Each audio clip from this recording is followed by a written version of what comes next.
Good day, my friend. My name is Guy, and I'm a very old member of AA. I've been in AA for almost 50 years and sober for almost 50 years.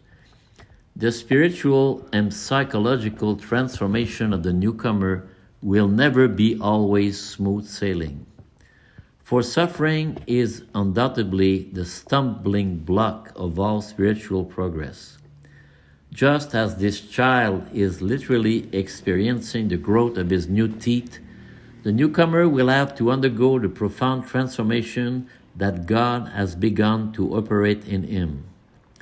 You see, for the majority of newcomers, a reform of the senses is essential at the risk of unduly delaying their spiritual progress. Here's why there are some contraindications in the newcomer's initial journey. Avoid, for example, entering a new romantic relationship in order to maintain an essential tranquility in the sensitive part of his being.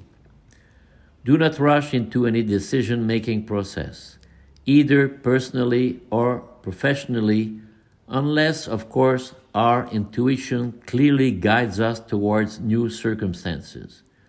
Consulting an experienced sponsor is a wise suggestion in such cases.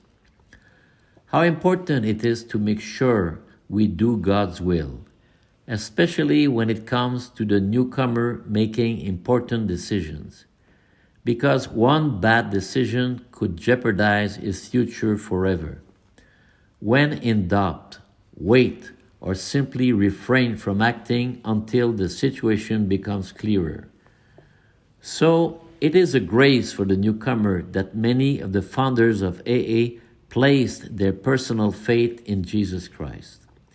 Furthermore, how many thousands of our members have returned to what they call the God of their childhood? Beware of those progressive members who go so far as to advocate new paradigms. They want to throw the baby out with the bathwater. They are unconsciously in deep reaction to anything that can be related to Judeo-Christianity. They probably have been hurt more than others in their past lives. Life is hard enough. To deprive the newcomer of the sanctifying grace of Christ will make it even heavier spiritually and psychically.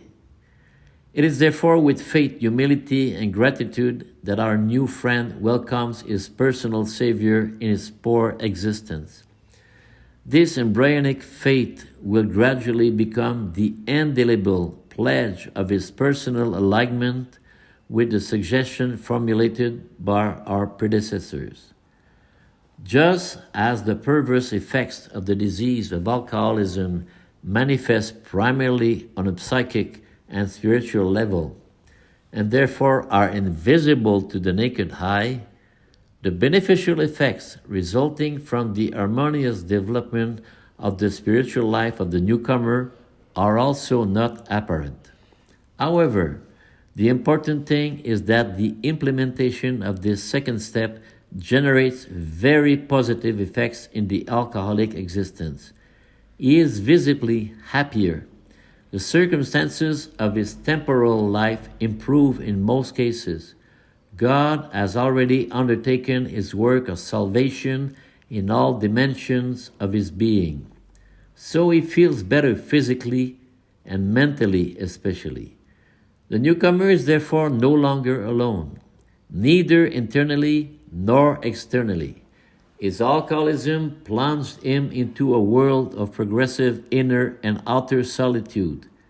Now that he has come to believe in a higher power and that this God is a God of love, a new feeling of security inhabits him day after day. All he has to do is go to an AA meeting in order to establish new and healthy human relationships. Have a great day, everyone.